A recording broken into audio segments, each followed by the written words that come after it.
"You look cold, mister. You can use my blanket," the homeless girl whispered to the man sitting alone, not knowing he was a lonely CEO millionaire.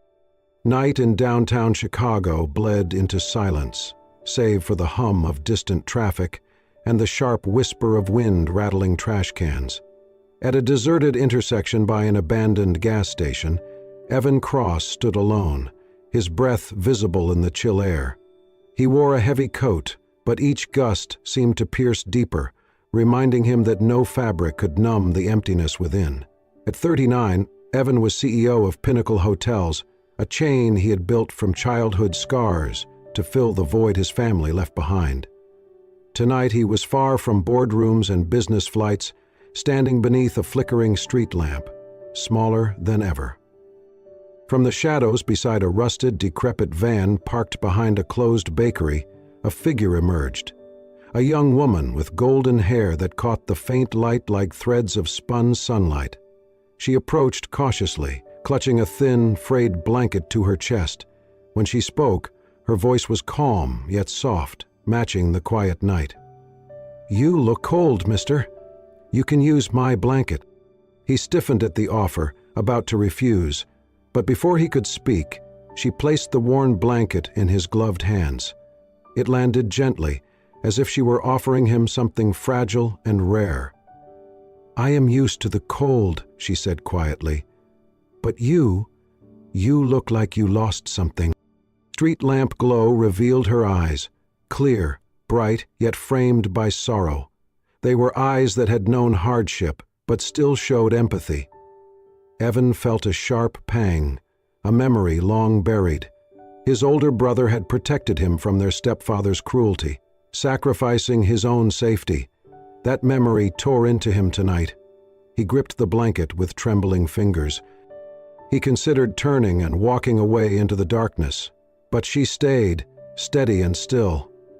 Impulsively, he reached into his coat pocket, pulling out a small loaf of warm bread he'd grabbed from a late-night hotel pantry. He pressed it into her hands and said, his voice softer than he intended, "You might need warmth inside, too." Her surprise was subtle. She accepted the bread, fingers brushing his. A gentle, uncertain smile curved her lips. That moment, someone offering kindness without pity, without condition. It was new to both of them. He inhaled sharply, noticing the fine features of her face, the curve of her jaw, the slope of her shoulders, the loose waves of her golden hair. Her clothes were layered and mismatched, worn from nights spent in shadowed corners. At her feet lay a weathered notebook, the sort used for jotting stories or sketches. He found his voice again. "Do you sleep near here?" She nodded and pointed toward the van. Her shelter of last resort. "Not mine," she said, flicking a finger at the vehicle. "I stay inside if needed. It protects me from wind and the cold concrete." He understood. The van was abandoned long ago, a forgotten shell, just like how she might feel sometimes. Yet she had made it a refuge.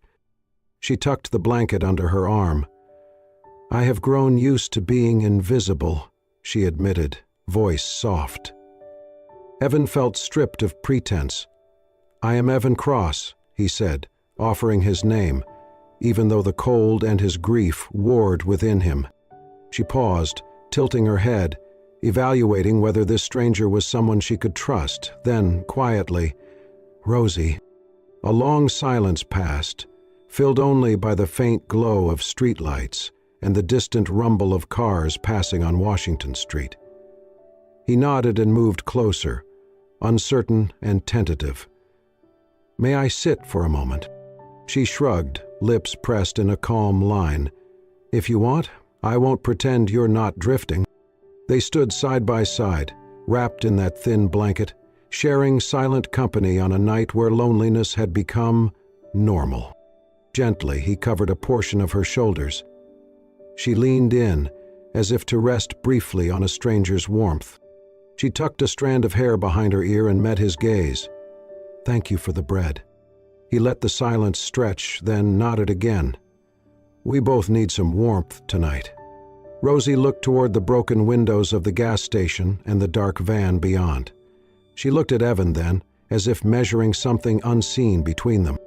In that quiet intersection beneath a lonely street lamp, between silence and the city that never slept, two damaged souls found a spark neither expected. Evan felt the faint stirrings of hope. Rosie felt something she seldom allowed: safety.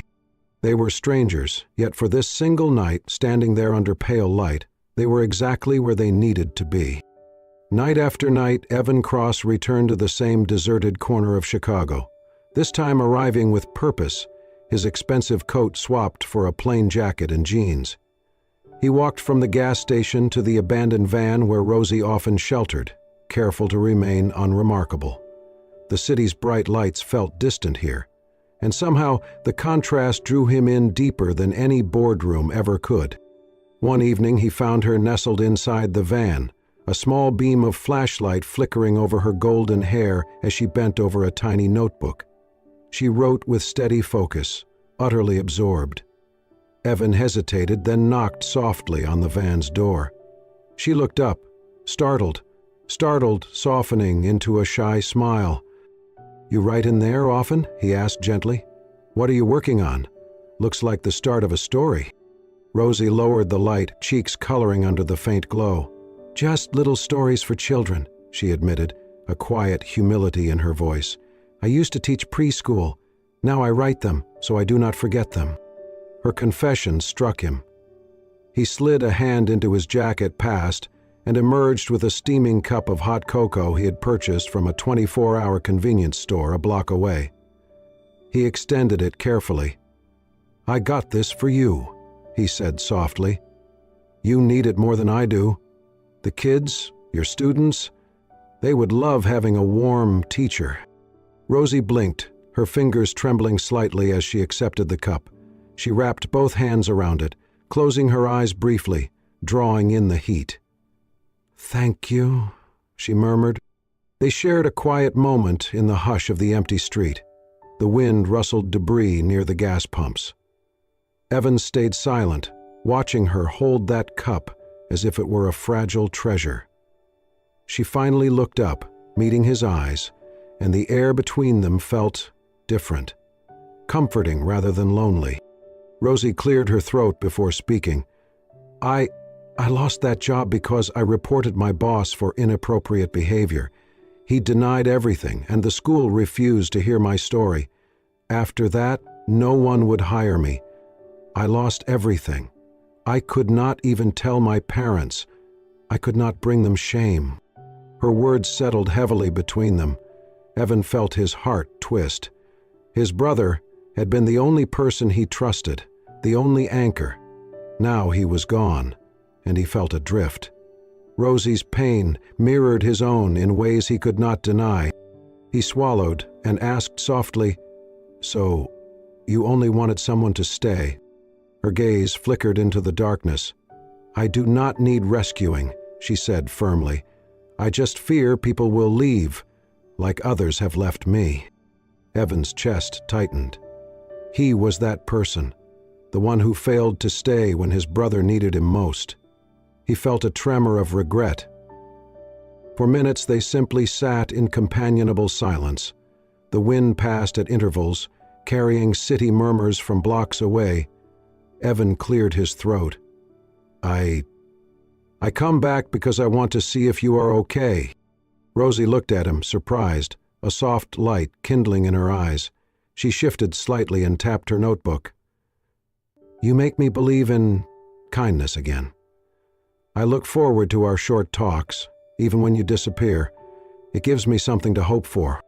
The tremor in Rosie's words touched him more than she knew. He joined her in silence again, letting the moment settle like warm smoke. Then the city lights flickered beyond the vacant storefronts, and he realized how unnatural the world felt when she was gone. He stood. "Take care, Rosie," he said quietly. She smiled faintly, holding her notebook to her chest. "You too." He walked away under flickering street lamps, feeling raw and unexpectedly alive. He thought, "Why does this feel more real than anything I have ever built?" He almost whispered it to himself. Rosie sipped the cocoa slowly, savoring more than just the warmth. She watched Evan's back recede, the dark figure a mystery she was both drawn to and afraid of. Her heart thumped that painful, hopeful rhythm, long before she understood it was more than companionship. In those nights beneath street lamps, two strangers began weaving a fragile connection built on silent honesty and small gestures. He offered hot cocoa. She offered stories and truth. Neither asked for rescue, only that someone would not leave. Evan found reason to return. Rosie found reason to write again. Something unspoken passed between them, an ember of belonging neither had expected to find in the cold. Evan became a regular presence at that deserted Chicago corner, always arriving quietly in his unassuming jacket. One particularly stormy night he spotted Rosie crouched beneath a broken awning beside the abandoned van. Rain fell in angled sheets, and she shivered in wet clothing that clung to her thin frame. When a speeding car lost control around the corner, water surged across the street like a wave aimed at her. Instinctively, Evan lunged forward, grabbing her arm and pulling her back just before the torrent hit. The icy water splashed over him, soaking his clothes and chilling him through to the bone, while Rosie ducked behind him, momentarily safe. Rosie gasped, drenched and stunned. Evan stood tall in the downpour, shielding her body from the wind and rain until the car passed. Then, shivering, he removed the thin blanket, the same one she had offered him days earlier, and pressed it into her hands. "Use this," he said, voice hoarse with cold. "You should be dry." Tears ran in thin streams down Rosie's cheeks, mixing with the rain. She pressed the blanket against his soaked coat, absorbing cold droplets. She pressed it to his chest. Neither spoke for a long moment. When Rosie finally lifted her head, her face serious, her eyes glistened under the streetlight. She whispered, "Thank you." Later that evening, they huddled under a larger awning, garments drying slowly. Rosie asked softly, "Have you ever felt like you do not belong where you are standing?" Evan nodded, eyes distant. "Yes. I thought that wealth or success would fill every void, but instead I only felt more invisible, more alone." He noticed Rosie trembling despite the blanket. Without hesitation, he unearthed the jacket he had been wearing and draped it over her shoulders. She shook her head, but he would not relent. "Take it. I am already shaking," he said with gentle insistence. The kindness in his gaze made her flush. She wrapped the jacket tighter, ashamed yet grateful. Then Rosie asked quietly, uncertainty in her tone, "If you knew I sleep by the van, living out here, would you still want to talk to me?" Her question clanged in Evan's chest, a painful echo of his own childhood fears. He offered her a steady look. "Yes. You are the first person who made me feel safe just by being here. You showed me it does not require fame or status to matter." Rosie's lips quivered as tears escaped. She leaned against the jacket, inhaling its faint scent, as if to anchor herself. She had never been told she mattered by someone who didn't owe her anything. As they stood there, soaked and silent, Evan found himself thinking of Rosie that night, more than anything else. He felt a fierce urge to make sure she would not remain out here, vulnerable, under the indifferent city sky. When the rain finally let up, Evan escorted Rosie to the edge of the intersection. He said softly, "You should not have to do this alone." Rosie looked at him, blinking rapidly. Something in his tone convinced her he meant it, but she only said, Thank you." He turned and disappeared back into the darkness, his jacket left with Rosie. She stood there, holding both the blanket and his coat, feeling their warmth still. In the following days, Evan made a decision.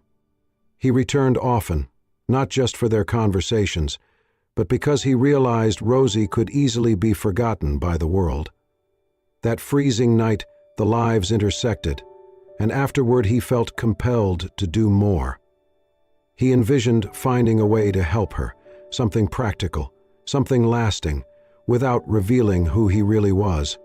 As Rosie blinked the memory of that cold, shared moment away, she realized two things. First, that someone had risked themselves for her. Second, that perhaps she deserved someone who did not vanish. Neither spoke of love yet, but both carried new weight in their hearts. Evan carried a promise that he would not stand by while she remained exposed to the elements. Rosie carried hope that maybe, just maybe, someone saw her beyond her circumstances. Each evening, Evan Cross entered the grand lobby of Pinnacle Hotel in a simple suit, carrying a folder and introducing himself as Evan, a mid-level events coordinator. He arrived just in time for Rosie's shift. She assisted him with children's storytelling events held in the courtyard beneath strings of fairy lights.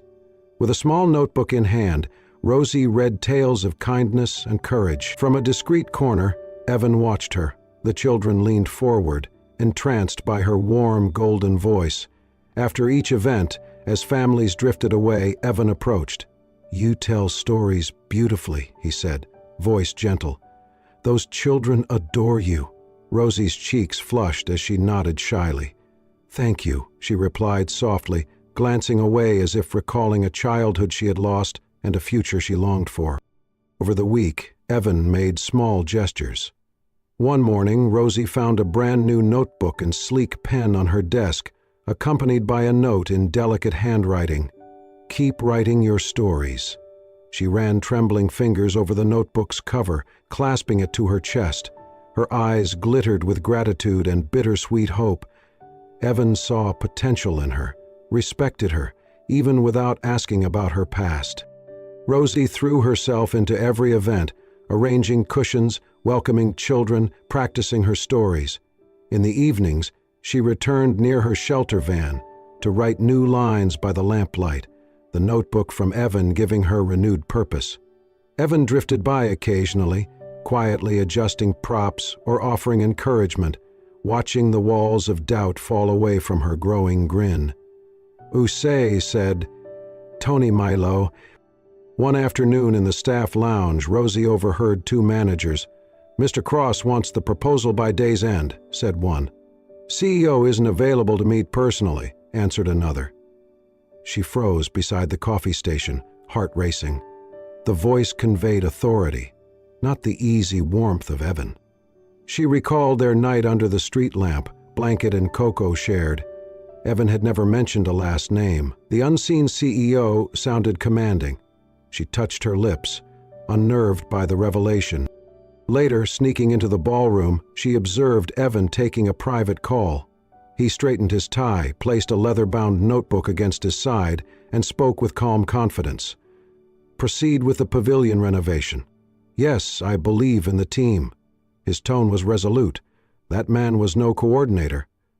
Something inside Rosie stilled. After the event, she approached quietly.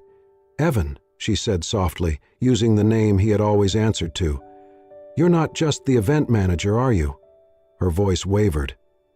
Evan paused, jaw tight, fingers working through coat fabric. "It is complicated," he said at last, eyes steering clear. "I have responsibilities I cannot share yet." Anxiety flickered in his gaze. Her heart thudded, not with fear, but longing and uncertainty. That night, long after the fairy lights had fizzled out, Rosie returned to the bench by the van. She opened the notebook from Evan, flipping through blank pages, her breath caught in tears.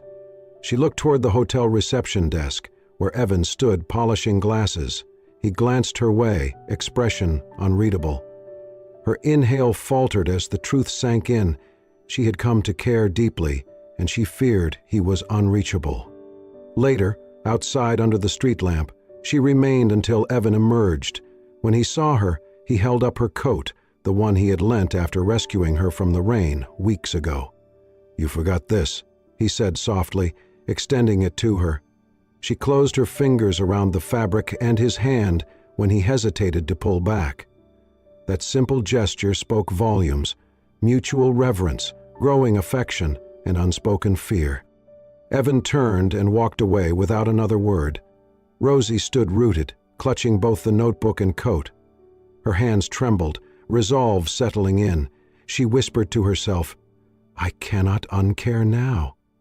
And Evan, walking into the night, thought only, "I must protect her, but will she let me?"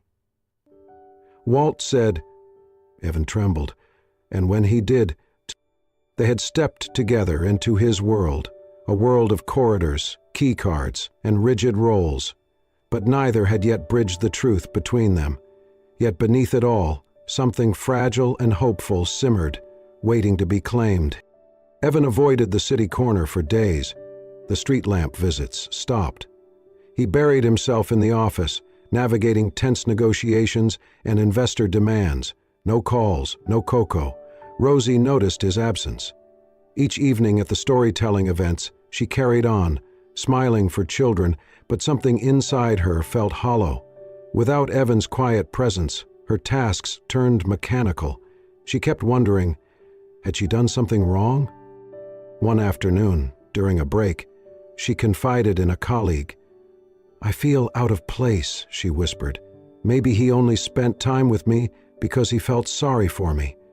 The colleague offered kind words, but Rosie only smiled faintly and returned to work, heavier with doubt.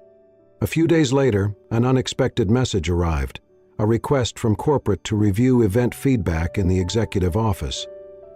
Rosie hesitated before entering the elevator. When the doors opened onto the top floor, the marble corridor felt too quiet, too polished. A staff member directed her to the leadership wall. There it was, the first portrait, Evan Cross, Chief Executive Officer. His image, confident, composed, stared back from the glass. Rosie's breath caught. The truth sank in like ice water. James, the kind man who brought cocoa, who smiled at her stories, was also Evan Cross. He had hidden this. Every soft moment, every late-night visit, she replayed them now with doubt.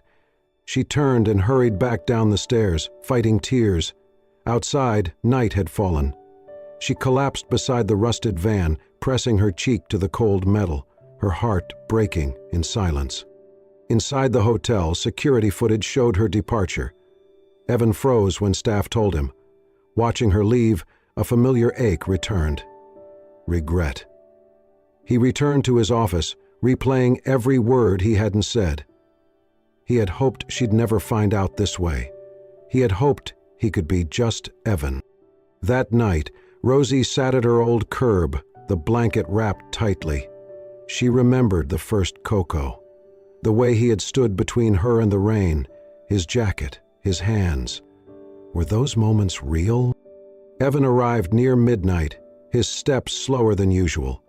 He saw her silhouette near the van and hesitated, then walked forward. "Rosie," he said, almost a whisper. She did not look up. "I didn't mean to hurt you," he continued. From his pocket he pulled out a cup, not cocoa this time, but tea. "You left before we could talk. I thought I lost the chance." His voice cracked slightly. Rosie finally glanced at him. "So it was pity?" she asked. "No," he said quickly. "It was never pity. After you pulled me back from that street, I needed to protect you. I didn't know how to tell you who I was without ruining what we had." She closed her eyes, her breath unsteady. "I wanted to build something safe," he said, "but I did it all wrong." Then, carefully, he handed her a folded card. In quiet script, it read, "I would like to offer you something permanent. When you're ready." No title, no name, just a gesture. Rosie opened the card slowly, her hands trembling. Something inside her shifted, not trust, not yet, but the beginning of something gentler. Evan turned, paused. "Stay," he said softly, "or go." She did not speak. But after a moment she nodded once. Together they walked back to her spot near the van, where light still touched the broken concrete. Not much had changed in the world, but between them, something had begun again. Rosie stood just inside the executive office of Pinnacle Hotels, dressed in her modest staff uniform, her golden hair unruly, cheeks stained from sleepless nights and unshed tears. The room shimmered with polished surfaces and framed accolades, every corner a testament to power and prestige. She inhaled sharply and looked at the man behind the glass wall. Evan Cross, CEO, yet he appeared smaller than she had imagined. She took a step forward, voice trembling as she spoke. "Why did you hide it from me? You pitied me, didn't you?" The words echoed in the hushed quiet. Evan's chest tightened. He stepped out of the office to stand before her. His suit was impeccable, yet there was something vulnerable in how he approached her. He spoke softly. "Rosie, I did not rescue you. You saved me. The night you gave me that blanket, I had lost myself. You reminded me who I wanted to be." Her tears broke then. She dropped her gaze, lowering her chin. "I don't want to be someone's charity," she whispered, voice fractured. She pressed her arms to her body as if to cloak herself from his words. Evan reached for her hand.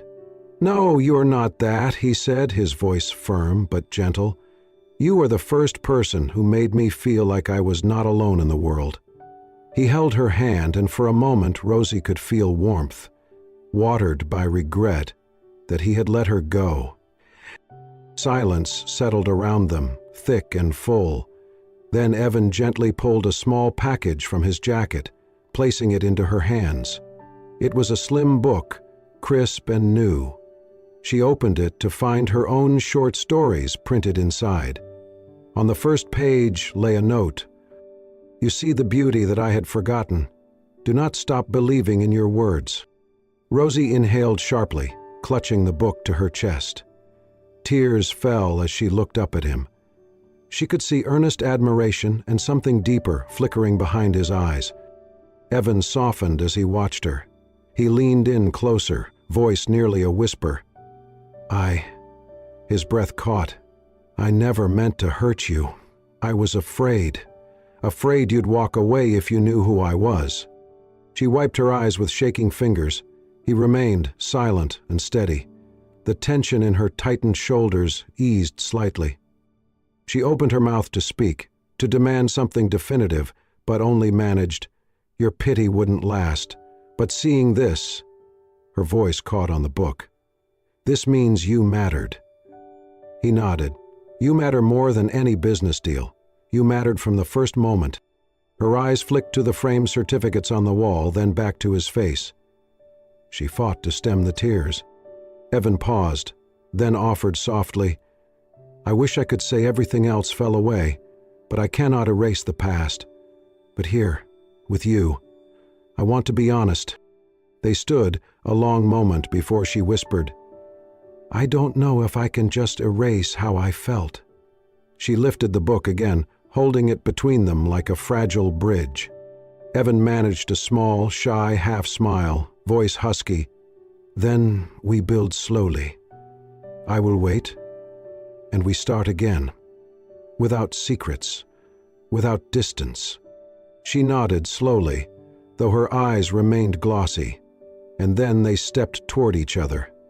He tucked the corner of her ear behind her hair gently, a motion filled with unspoken tenderness. She let him rest in that hesitation, letting him stay in her space without pushing him back. She did not yet say, "I love you," but she did not turn away. In that quiet executive office, amid plaques celebrating his achievements, the two stood in peaceful defiance of expectations. For the first time, everything he had built felt overshadowed by something far more fragile and infinitely more valuable. Outside, near the abandoned van where this story began, a cool wind chased away the last memory of the rain. Inside, Evan held Rosie's hand. The words they did not speak yet still carried weight: belonging, vulnerability, trust. And as the door closed softly behind them, they took the first step toward understanding that love without rescue can still heal everything. Rosie did not return to the hotel the next night, or the one after. She needed space. No excuses, no explanations. Just silence to sort through the confusion tightening around her heart. She stayed away from the intersection, from the warmth of stories and familiar corners. Inside Pinnacle's bright hallways, Evan noticed her absence like a skipped heartbeat. He didn't call, didn't text. Instead, he acted quietly. He arranged a scholarship for creative storytelling under her name at a children's literacy nonprofit. He also set up a small monthly fund, anonymously sent to her aging parents, enough to ease medical bills and unspoken burdens. He asked for nothing in return. A week passed. Then one early winter evening, Rosie returned. The hotel lobby glowed with soft golden lights. She walked in slowly, pausing when she spotted Evan in a plain suit by the front desk. Her voice was low, uncertain. "I don't know if I belong here anymore, but thank you for letting me try." Evan stepped forward. "Rosie," he said gently, "you belong more than anyone I know. You deserve every good thing that comes to you." She gave a slight, unsure smile and turned toward the staff corridor until she spotted a sign.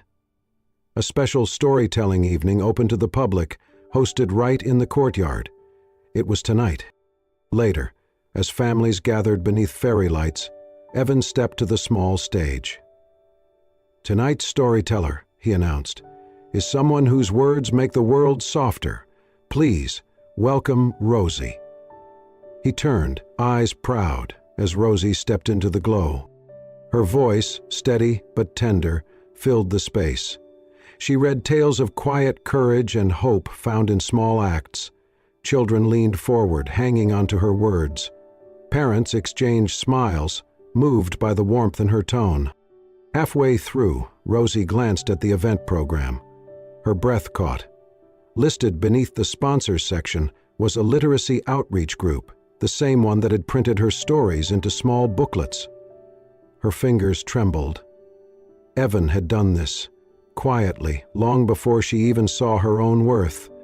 She continued reading, but her eyes shimmered. At the final line, children clapped, followed by their parents. Rosie bowed deeply, her tears falling freely. Backstage, Evan handed her the printed program. "I wanted your stories to reach beyond this place. They matter, Rosie. You matter." Rosie looked at him, voice soft and trembling.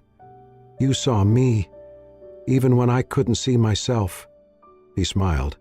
"You made people feel warmth again, with nothing but your voice and a notebook." They stepped outside, under the same street lamp that had once introduced them. But tonight the silence between them wasn't filled with questions.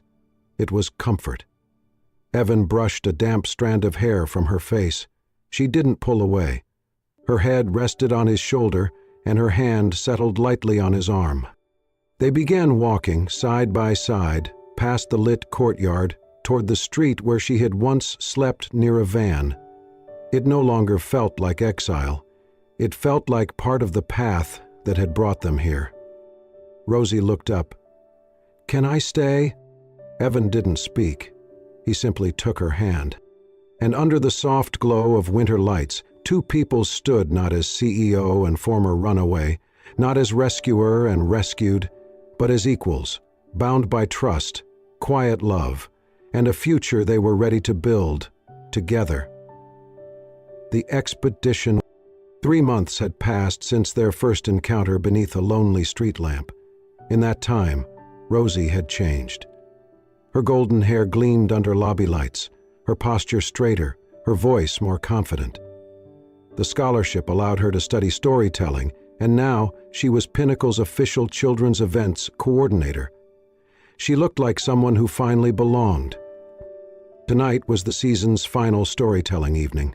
The hotel courtyard shimmered with fairy lights, cushions scattered across the stage, firefly jars glowing on tabletops. Parents arrived, children giggled, and the evening buzzed with quiet joy. Evan slipped into the audience, wearing a crisp shirt, name tag left behind.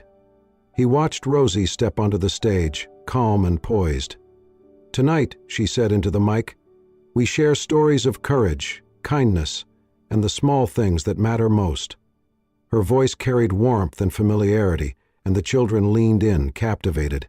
Evan watched their wide eyes, saw parents' faces soften, and felt a pride so deep it made him breathless, After the applause faded, Evan rose and stepped forward. "Rosie," he said softly, "you've made this place feel like home, for all of us." Their eyes met, and she blushed, holding her notebook to her chest. Later, Evan took her to the hotel's rooftop balcony. The Chicago skyline sparkled below, and the intersection where they first met glowed faintly in the distance. It no longer looked cold, it looked like destiny. Evan turned to her and took both hands. "Rosie," he said gently, "I've loved you since the night you gave me that blanket. You brought me warmth and reminded me who I wanted to be. I don't want to be your CEO. I want to be the man who walks beside you." She touched his chest, feeling the steady rhythm beneath her palm. "Evan," she whispered, "you made me feel like I was enough. You gave me a place where I could be me." He leaned in, their foreheads brushing before their lips met in a soft, tender kiss. City lights twinkled around them like stars joining in celebration. From the doorway, Sophie, a young volunteer from the hotel's program, clapped with delight. "You two are the best love story I know," she laughed, disappearing as quickly as she came. Evan chuckled, then pulled a small leather-bound book from his pocket. He opened it and handed it to Rosie. The first page read, "The Corner Where I Found You." Beneath the title, "The Night I Found Someone Made of Warmth." His handwriting was awkward, but heartfelt. Rosie's eyes shimmered as she held it close. "Your first story?" she asked softly. "Our story," he replied. Inside, the ballroom held one last surprise. Staff had gathered behind a new banner, Warm Corners, an initiative Evan and Rosie had designed to support community storytelling and provide shelter for the unhoused. Rosie's voice was now at the center of something greater, an echo of kindness for others. Outside, under the night sky, they stood hand in hand. Evan rested his forehead to hers. She traced his cheek with her fingers. No more words were needed. They had come through pain and found something true. Love, born not from grand gestures, but from simple warmth, shared honestly. Below, the old intersection waited, no longer a place of loneliness, but the beginning of everything. Evan whispered, "This is home." Rosie smiled, lighting up his world. If this story touched your heart, even just a little, then maybe it reminded you of something we all need to hear. Sometimes, the smallest act of kindness can save someone's life. A blanket, a story, a listening ear. These things may seem small, but in the right moment, they mean everything. Evan and Rosie found each other not in boardrooms or ballrooms, but on the cold sidewalk where one soul saw another, really saw them, and from that one whispered offer of warmth, a life was rebuilt, and a love story began. If you believe in love that heals, in kindness that changes lives, and in second chances that come wrapped in quiet moments, then you're already part of our community. So if you haven't yet, please take a moment to subscribe to Soul-Stirring Stories, where real hearts meet real hope. Let's keep telling stories that remind us we're not alone, because somewhere out there, someone is still waiting to be seen.